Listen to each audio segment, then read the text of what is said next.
Bonjour, bienvenue au 6 à 8. Aujourd'hui, on est au studio Illumina à Laval. On répond à vos questions puis on vous fait faire le tour. Suivez-moi.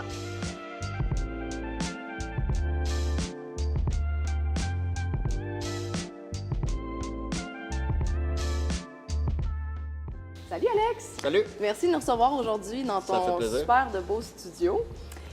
Pour commencer, je vais te demander, c'est quoi ton parcours en fait que tu as... Dans le fond, moi je suis parti très jeune, j'avais déjà une passion pour les voitures. J'ai fait un DEP en carrosserie.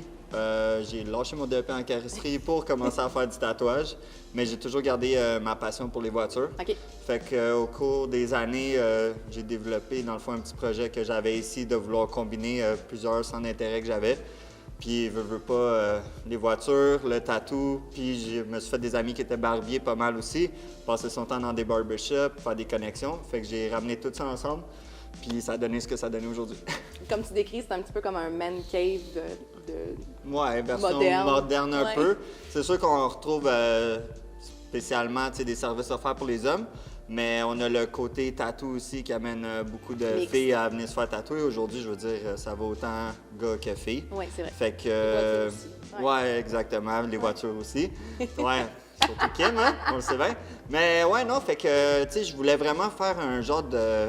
un centre un peu social, là, où c'est que les gens peuvent se réunir, rire, c'est ça, tu sais, quelque chose de cosy, style speakeasy un peu, mais combiné tous mes intérêts, dans le fond, là, ouais, mes passions, ouais, exactement. En fait, Alex, ça, c'est comme ta première entreprise. Ouais. Tu comme lancé là-dedans? Exactement, c'est ma première business, dans le fond, que j'ai ouverte. J'avais pas de commerce avant, j'ai toujours travaillé pour quelqu'un dans l'industrie du tatou.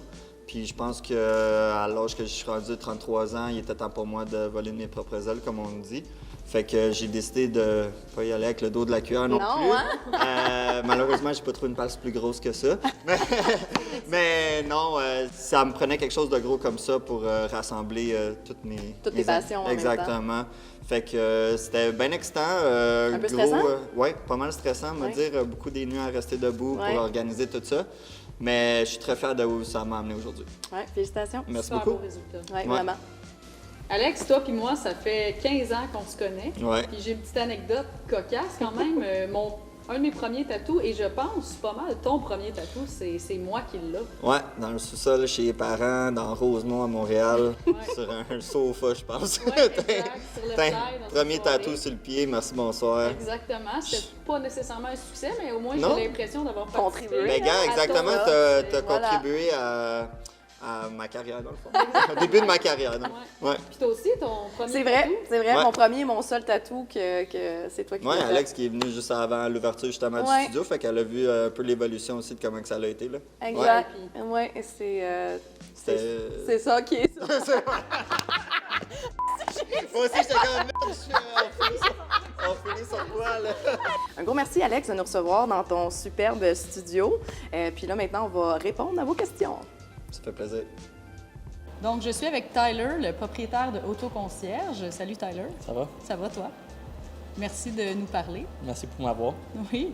Écoute, Tyler, je voudrais que tu me parles un peu de ton concept. C'est quoi Autoconcierge? Qu'est-ce que tu offres comme service?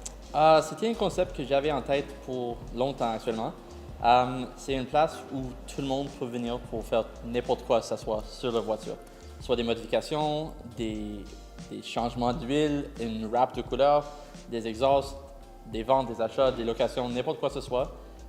De tous les fournisseurs que j'en ai autour de Montréal et Laval, je peux faire tout ici. Alors, tout le monde nous vient voir, dit qu'est-ce qu'il veut faire, puis c'est moi qui arrange tout ça. Donc, ils font affaire avec toi, tu es leur personne de confiance, puis tu peux vraiment leur offrir n'importe quoi sur leur voiture. Une place pour tout. Wow, c'est ça, exact. Ouais. C'est super. Puis ta clientèle, mettons, c'est-tu du monde... c'est quel genre de voiture? C'est-tu plus exotique? C'est plus sport? Ou... Maintenant, c'est plus exotique. C'est quand même cool. J'aime ça bien parce que ça me donne beaucoup de freedom, on peut dire, de la carte blanche. Mes clientes viennent me voir, disent « Hey, voici mon budget, fais qu'est-ce que tu veux, fais avec des beaux jantes, n'importe quoi que ce soit, vas-y. » Vas-y, je te fais confiance. Et c'est quand même fun, mais je fais tout. soit des Tesla. Tesla sont vraiment, honnêtement, un grand vendeur cet hiver. J'ai fait beaucoup de sets de mag et pneus d'hiver pour eux. Mais n'importe quel véhicule, je peux faire tout. Tyler, c'est quoi ton background? Qu'est-ce qui t'a amené à faire ça? Depuis que j'étais jeune, j'aime les voitures, tout autour des voitures, n'importe quoi que ce soit. J'étais 2 ans dans la rue. Oh, ça c'est une Toyota Corolla, ça c'est une Ferrari. Et c'était toujours une passion pour moi. Quand j'étais jeune, j'ai commencé en des courses de go-kart. C'était vraiment une bonne expérience. J'ai fait partie avec beaucoup d'équipes, beaucoup de gens qui m'ont montré les marches des voitures, tout comment ça fonctionne. Après ça, j'ai allé en les ventes d'auto à comme 16 ans. Wow, t'es jeune. Ouais. Puis après ça, j'étais une spécialiste de produits pour BMW, à tous les salons d'auto, tous les festivals, on peut dire, de BMW. C'était vraiment fun. Puis après ça, j'ai dit, shit, j'ai besoin de quelque chose d'autre. Après ça, j'avais un autre défi j'ai pensé, je veux avoir des gens qui aiment les voitures autant que moi. Passionnés comme toi. Passionnés comme moi. Alors, j'ai commencé à le faire avec Toys Auto Art. J'avais beaucoup d'expérience là-bas. C'était incroyable. Et après 3 ans, j'ai dit, OK, c'est temps pour faire mon chose à moi-même. Alors, j'ai commencé Auto Concierge. C'était quelque chose que j'avais dans la tête pour longtemps, comme j'ai dit. Mais quand j'ai vu que ça arrive, c'était une grande... Ouais, c'est parfait. C'était exactement comme j'ai pensé et même plus. Ouais, t'as coché ta case. Ouais, pour maintenant. Puis là, d'avoir plus ça. Jusqu'au prochain projet. Ouais, c'est ça, exact. Au niveau des produits, je sais que tu offres des mags, des modifs, des choses comme ça. C'est quoi les marques que tu offres? J'ai l'exclusivité ici au Québec pour les marques 1016 Industries. C'est une marque des États-Unis en fibre de carbone, alors ça donne vraiment un look plus sharp pour tous les véhicules exotiques et luxueux. En termes des jantes, j'ai Velos Design Works, une autre marque forgée des États-Unis, et AL13 Wheels, c'est quand même une autre marque vraiment haut de gamme. Toutes ces marques sont faites à mesure, alors c'est une exclusif shot. Ouais, pour ton client. C'est toi qui choisis toutes les couleurs, toutes les options, tous les offsets, n'importe quoi que ce soit, ça va être exactement parfait, fait à mesure pour vous. Comme j'ai dit, j'offre toutes les autres marques aussi, mais les exclusives sont ces 3-là pour maintenant. On va avoir plus en la future, on va voir, mais je suis content pour maintenant avec ça. Puis un client qui arrive, qui veut n'importe quoi sur son auto, tu es capable de lui avoir. Ouais, 100%. Merci Tyler pour ton temps, puis je t'appelle au printemps pour mes roues, c'est bon? Parfait, merci beaucoup. Je te regarde comme ça, on dirait que je suis en amour avec toi. Aujourd'hui, on répond aux questions que vous nous avez posées sur nos réseaux sociaux. D'ailleurs, vous pouvez aller liker notre page sur Facebook et sur Instagram, le 6 à 8. Et sur YouTube, et liker la vidéo. Donc, on commence en force. Kim, je te pose la première question. Vas-y. T'es prête? Oui. Donc, comment fonctionne le crédit de taxe sur un auto en échange? Bien, c'est une bonne pour commencer. Oui, Donc, quand vous donnez un auto en échange au concessionnaire sur votre nouvelle voiture, souvent vous faites dire « Ah, je te donne 10 000 plus taxe ». Tout le monde a déjà entendu ça, puis là, tout le monde se demande c'est quoi plus taxe? Bien, en fait, c'est que c'est pas vraiment plus taxe. C'est que la voiture que tu achètes, tu vas déduire le montant de la voiture que tu donnes en échange et les taxes vont être appliquées sur la différence des deux montants. Je vais prendre mon exemple du 20 000 comme d'habitude. Donc, tu achètes un véhicule à 20 000 tu donnes un véhicule en échange à 10 000 au lieu de payer les taxes sur l'entièreté du 20 000 tu vas payer les taxes sur 10 000 seulement, donc la différence entre les deux. Donc, il y a une économie de taxes qui se fait ici. Et ça c'est seulement possible si le véhicule que tu donnes en échange t'appartient, évidemment. Effectivement. Il n'est pas obligé d'être payé, mais il faut qu'il soit à ton nom. Donc, je ne peux pas donner ton véhicule en échange sur ma nouvelle voiture. Il faut qu'elle soit à ton nom. Elle n'est pas obligée d'être payée, mais tu sauves les taxes quand tu donnes un véhicule en échange. C'est ça, un crédit de taxe. Très bien expliqué, Kim. Parfait. Alex? Oui. J'ai une question un peu pour nous deux. OK, on y va. Que se passe-t-il dans le cas d'un décès? OK, ça, c'est quand même large comme question. On va y aller, on va cibler le tout. Oui. Moi, je vais y aller au niveau de ce qui est finance et assurance. Donc, en finance, lorsque tu as des investissements qui sont avec une institution financière, tu vas toujours avoir accès à avoir un bénéficiaire au niveau de tes CELI et tes REER, donc dans les abris fiscaux. Ça veut dire que sous le testament, ou même si tu n'as pas de testament, ça va s'en aller directement à ton bénéficiaire. Donc, ça ne va pas suivre la succession succession. OK. Donc, au niveau des assurances, lorsque tu possèdes une assurance vie, tu peux aussi mettre le bénéficiaire de ton choix. Exemple, moi, j'ai une assurance vie, on est conjointe, hein? Puis je mets ton nom. Donc, lorsqu'il y a un décès prématuré de ma part, tu reçois le montant qui est en assurance vie. Et tout ça, habituellement, c'est un délai d'environ 5 à 10 jours ouvrables. Même chose au niveau des placements. Je présume qu'il peut y avoir plus qu'un bénéficiaire, évidemment, mais tu détermines ça dans ton testament. Effectivement. S'il n'y a pas de testament, c'est un petit peu plus complexe. Vous pouvez trouver plein d'explications aussi sur le web, avec et sans testament. Ça donne une très bonne idée là, de qu'est-ce qui va se passer. Si tu n'as pas d'assurance vie ni de placement, bien là, on va tomber au niveau de la succession. Puis au niveau de la succession, au niveau de l'automobile, si jamais vous n'avez pas d'assurance vie ou vous n'avez pas... En fait, vous avez deux choix. La personne décède, il y a un prêt auto ou une location. Vous pouvez décider de prendre le prêt et continuer de le payer, ou la location et la continuer. La succession, on peut décider ça. Si, par contre, vous décidez de ne pas garder la voiture, s'il y a une assurance vie, à ce moment-là, évidemment, bien, ça va couvrir le prêt, vous pouvez vendre la voiture. Par contre, s'il n'y a pas d'assurance, à ce moment-là, si vous voulez vraiment vous débarrasser du prêt ou de la location, ça devient un petit peu plus compliqué. Toujours l'option de vendre la voiture, c'est de récupérer ses billes. Je dirais qu'en location, souvent, on va avoir ce qu'on appelle une remise volontaire. Donc, c'est un peu comme refuser la succession. Donc, vous allez remettre le véhicule au concessionnaire. Évidemment, ça affecte généralement la cote de crédit. C'est quelque chose, c'est pas sans conséquences, mais ça peut être une option si jamais il n'y a pas d'assurance vie pour couvrir le prêt auto puis que vous ne voulez vraiment pas le garder. Puis de là, l'importance aussi de bien se préparer. C'est pas parce qu'on est jeune et en santé qu'on n'est pas à l'abri.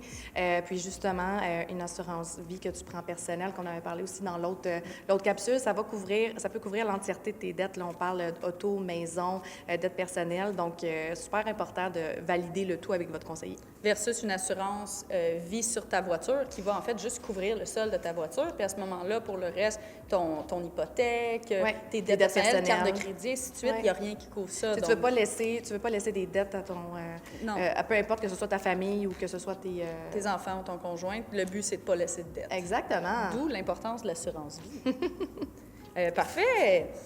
C'est à ton tour. C'est vrai, j'ai pas pitché ma carte un peu. Une. C'est tout, c'était ça. Donc, Kim, au niveau de ce qui est voiture électrique, hybride, branchable, propane, qu'est-ce que tu en penses, ton point de vue? Ça, c'est vraiment une longue question. Je pense qu'on va peut-être en revenir plus dans des épisodes suivants. En ce moment, il y a quand même pas mal de choix électriques hybrides, plus qu'avant. Propane, c'est vraiment plus pour les compagnies, fait que je vais le garder à l'extérieur. Là, c'est plus pour les flottes automobiles, le propane. Tu peux convertir ton auto au propane. Ouais. Mais c'est rare que les particuliers font ça, parce que tu te promènes avec une teinte de propane dans ton auto. Par contre, pour ce qui est hybride et électrique, moi, les seules choses que je vais dire, c'est qu'actuellement, avec l'offre qu'on a de véhicules hybrides et électriques, si tu le fais, c'est pas nécessairement pour l'économie, c'est plus pour avoir un auto électrique, pour ton empreinte au niveau de l'environnement, parce que c'est long rentabiliser une voiture électrique actuellement, dû au coût des véhicules et surtout depuis le changement là, des subventions gouvernementales. Donc, les véhicules plus dispendieux ne reçoivent plus la subvention maintenant. C'est vrai. Donc, ce que je dirais, c'est que pour moi, je pense qu'on n'est pas encore tout à fait là si c'est pour l'économie pure. Par contre, si c'est pour l'agrément de l'électrique, parce que c'est vraiment le fun, ou si c'est pour réduire ton empreinte au niveau de l'environnement, ça peut être intéressant. Il y a beaucoup de beaux choix. Beau, ça, Kim. Merci. OK. Alex? Oui. Est-ce que le REER est plus avantageux que le CELI? Ah! Cette question. Dis-moi pas que c'est du cas par cas. C'est du cas par cas. Mais ce qui est important de savoir, puis que je me rends compte que c'est pas tout le monde qui sait, en fait, c'est que le REER et le CELI, on peut faire le même type d'investissement à l'intérieur. Okay. Donc, ça veut dire qu'on peut avoir le même genre d'investissement, le même portefeuille, même rendement quelconque. Donc, peu importe c'est quoi l'abri fiscal qu'on choisit par rapport à ton cas, on peut retrouver le même genre d'investissement. Au niveau du REER, habituellement, au-dessus de 50-60 000 de salaire, on va commencer à le considérer. Quand on a une famille aussi, on reçoit plus d'allocations. Quelqu'un, justement, qui fait un salaire de 100 000 et plus, il veut abaisser son salaire. Donc, on va proposer aussi des REER. Comme je t'ai dit, c'est du cas par cas. Il y a beaucoup de personnes qui vont avoir les deux dans leur portefeuille, donc c'est les REER. Tu peux avoir aussi plusieurs comptes CELI, plusieurs comptes REER avec des horizons de placement différents. Donc ça, c'est important aussi à savoir. Donc le REER, oui, on peut l'avoir au niveau pour la retraite ou pour l'achat de la première maison pour le RAP. Et il faut toujours penser, par contre, au niveau de la retraite, ça va être imposable à notre taux marginal à la retraite, qui est beaucoup moins élevé qu'actuellement quand tu es un salarié. D'où l'avantage de faire ça si tu as un salaire élevé actuellement. Exactement. Puis au niveau du CELI, qui est en fait non imposable de n'importe quelle façon, tu vas pouvoir faire des sorties, tu peux faire des dépôts à tout moment. Il ne faut juste pas dépasser la cotisation maximale qui est proposée parce que là, ça peut commencer à coûter cher. Mais peu importe ton salaire, le CELI, c'est sûr que c'est une bonne option. Fait que de base, tu as un investissement à faire. Souvent, on va maximiser le CELI avant de faire le REER. Mais ça se peut aussi que tu te retrouves avec les deux dans ton portefeuille. De là, justement, de consulter ton conseiller pour voir c'est quoi la meilleure option pour toi. Parce que c'est du cas par cas. Cas par cas. Donc, Attends, c'est important. oui. Refais-le. Donc, à toi, Kim, qu'est-ce qu'une vente d'accommodation? Oui, qui revient souvent, celle-là. Vente d'accommodation. En fait, c'est super simple, une vente d'accommodation. C'est que tu achètes un véhicule dans un concessionnaire, puis au lieu de donner ton véhicule en échange au concessionnaire, par exemple, de leur vendre ton véhicule, c'est que tu as un acheteur pour ton véhicule que tu as trouvé de ton côté, que tu amènes avec toi au concessionnaire. Et à ce moment-là, pour t'accommoder, le concessionnaire s'occupe de ta vente. Ça, l'avantage, c'est que en faisant ça, tu vas sauver les taxes. On en parlait L'économie plus de tôt. taxes. Économie de taxes. Et tu vas vendre le véhicule au détail. Donc, plutôt que de le vendre le prix que le concessionnaire te donne, tu le vends au prix détail et tu fais ton économie de taxes. Et le concessionnaire, lui, va faire un contrat à la personne. Il peut même aller jusqu'à financer la personne à qui vous vendez votre véhicule. Par contre, ce n'est pas tous les concessionnaires qui veulent le faire. C'est une vente d'accommodation. Ils ne sont pas obligés de le faire. C'est pour accommoder leurs clients, mais ça peut être avantageux si vous trouvez un acheteur de votre côté. Oui, exact. Parce que souvent, tu vas réussir à vendre ton véhicule beaucoup plus cher si tu le vends par toi-même que si c'est le concessionnaire qui va te faire une offre. Absolument. All right, Alex, c'est quoi la différence entre un conseiller en sécurité financière, toi, un planificateur financier et un fiscaliste? Et que c'est une très bonne question aussi, ça qui... bravo pour vos bonnes questions, by the way. Donc, un conseiller en sécurité financière, comme moi, ça va pouvoir avoir 2 permis, donc un en assurance, un en placement. Au niveau de ce qui est planificateur, c'est des études qui sont un petit peu plus supérieures, donc on va pouvoir aller dans des dossiers un petit peu plus complexes. Et fiscaliste, on parle de encore plus complexe, donc quelqu'un qui a des immeubles à revenus, qui a une business, qui a vraiment besoin d'aller plus en profondeur niveau comptabilité. Exactement, de là qu'on parle de la fiscalité. Ce que j'aime de mon domaine puis de mon offre personnelle, c'est qu'en travaillant pour une compagnie comme IA Industrielle Alliance, j'ai accès à avoir des planificateurs ou des fiscalistes. Donc, peu importe le dossier, qu'il soit petit, moyen ou gros, je vais pouvoir comme agencer là, Offrir tout ça à ton client. De mon côté, ce que j'aime que je peux offrir, en fait, c'est les 3 services en un. Donc, peu importe c'est quoi le dossier que je vais avoir devant moi, je vais pouvoir proposer un planificateur et un fiscaliste, et ça sans frais. Donc, ça évite aussi les gens d'aller voir 3 spécialistes, une à la fois, et c'est tout. C'est super! OK. De mon côté, Kim, est-ce que toutes les concessions... Prochaine question. Est-ce que tous les concessionnaires vendent au même prix? C'est une bonne question. On va scinder neuf et usagé. Donc, dans l'usager, évidemment, non, ça va avec le marché. Donc, le marché et l'état de la voiture usagée que vous regardez. C'est important de regarder le marché avant d'acheter un véhicule et de faire des comparables.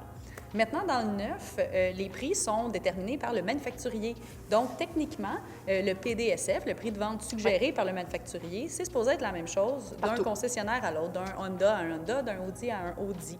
Par contre, là, il faut faire attention, c'est qu'il y a certains concessionnaires qui vont vendre les accessoires plus dispendieux ou qui vont ajouter un frais de livraison d'un montant X. Donc ça, c'est propre au concessionnaire.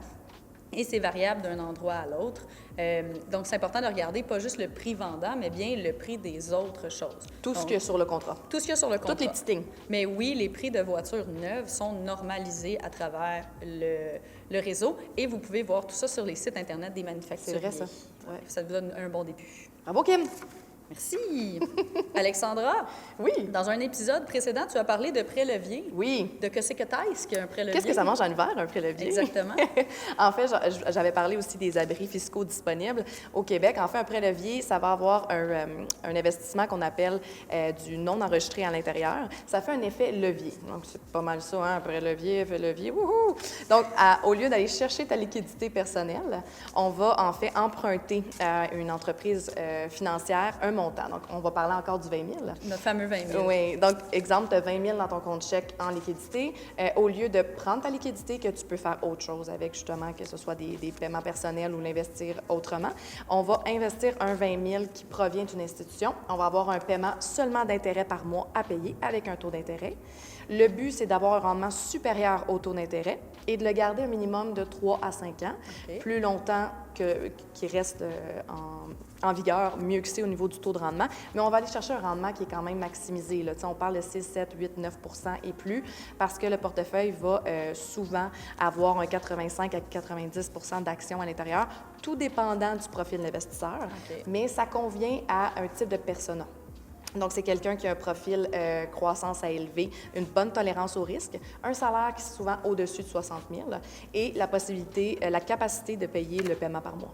En fait, lorsque le prêt-levier prend fin, lorsque tu le décides, parce que ce n'est pas un contrat, exemple dans 5 ans ou dans 10 ans, tu vas aller chercher en fait la somme que tu as faite, exemple 20 000, tu as réussi à faire 40 000, donc tu vas payer ton 20 000 à la sortie, tu vas payer les frais imposables et il va te rester un 10 000 net dans tes poches.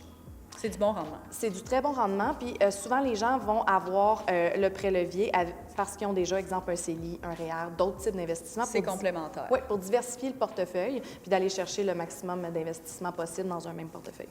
C'est super, Alex. Mon Dieu, que je ne sais pas lancer. Hey, mais les petites cartes sont pas assez... Ils ils volent pas. Non. Ça vole pas haut. Non, ça vole pas. Ça vole pas. Carry on. Donc, au niveau de... bon, ma question, bref, Kim, on va s'en poser chacune.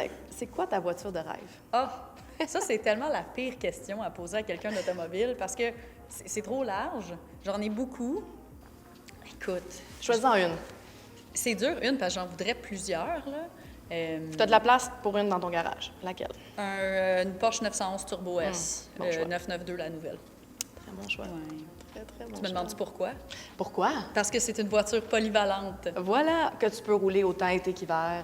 Je sais pas si je roulerais l'hiver avec, Non? mais oui, je pourrais rouler l'hiver parce qu'il y a 4 roues motrices, mais c'est surtout une voiture polyvalente, très efficace au niveau autant sur une piste que sur la route. C'est confortable quand même. On peut s'en servir un peu à toutes les sauces. Puis pour moi, c'est vraiment la voiture la plus complète. J'adore. Puis toi, Alex, Oh! c'est quoi? Je sais pas si tu vas aimer ma réponse. Donc, il va falloir que ce soit toi qui me concrétise le modèle, mais une F-Type noire, black on black. Et je pense que je t'en avais déjà parlé du modèle en particulier. C'est une Jaguar F-Type, puis Oui. seulement le SVR, le Et gros voilà, moteur. et voilà. Donc, je sais sûr. que tu vas peut-être me juger, mais c'est ma voiture de rêve. Non, c'est correct. C'est une voiture qui a beaucoup de gueule. Je pense que c'est beaucoup pour l'esthétique et Ouais, que exact. tu l'aimes. Ouais. C'est Mais une la belle conduite, voiture. quand je me suis assise dedans puis j'ai conduit, je suis juste tombée en amour. Donc, je pense que c'est comme ça se passe avec une voiture. Hein? Une voiture de rêve, là, c'est rarement un. Ben, moi, c'est plus pensé dans ma Ouais. tête parce que c'est ça que Souvent, je c'est fais un dans coup la de vie. cœur. C'est un coup de cœur. Fait que, Voilà, c'est non, mon c'est coup de correct, cœur. là, j'accepte ta voiture de rêve. Merci, Kim. Merci. OK, j'ai fini. Dernière question, il t'en Vas-y. reste une. C'est une question de finance. Oui. Qu'est-ce qu'on peut considérer comme un bon taux de rendement sur un investissement? La question que je me fais demander, je pense, à chaque jour. Ben, c'est parce que les gens veulent Oui, savoir. ils veulent le maximum, ils veulent savoir. Absolument. Oui. En fait, un bon taux de rendement, c'est du cas par cas. Non, c'est pas vrai. Ça dépend en fait, de l'investissement qu'on va faire. Donc, tout est une question d'horizon de placement. Donc, c'est quoi le temps que tu as devant toi? C'est quoi le budget que tu as devant toi? Donc, exemple, quelqu'un qui va investir pour s'acheter une maison dans 2 ans, il ne peut pas s'attendre à avoir beaucoup de risques puis avoir un rendement qui va être supérieur à du 3, 4, 5 %. Sinon, lorsqu'il va arriver pour prendre son cash down de maison, il sera juste plus disponible. Je comprends. Donc, quelqu'un qui a 5 ans, 10 ans devant lui, on peut parler d'un taux de rendement, si le profil va avec le risque, on est capable de le tolérer, 6, 7, 8 Ça s'appelle un bon taux de rendement quand on parle de 10 ans et plus.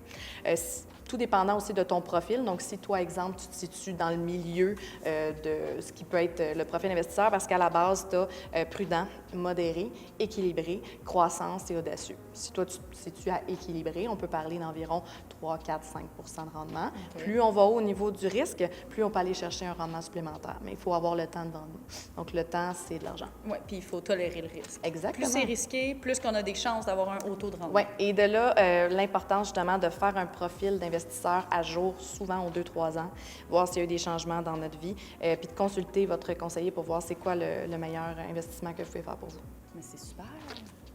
C'est ce qui conclut nos questions. Conclut aussi notre saison du 6 à 8. Si vous voulez nous encourager et que vous avez aimé ce qu'on fait, allez liker, abonnez-vous. On a vraiment des très bonnes idées pour la deuxième saison. Absolument. Fait qu'on se retrouve au printemps pour la deuxième saison du 6 à 8. Exact. On fait un cheers dans l'air? Un cheers dans l'air! C'est ça.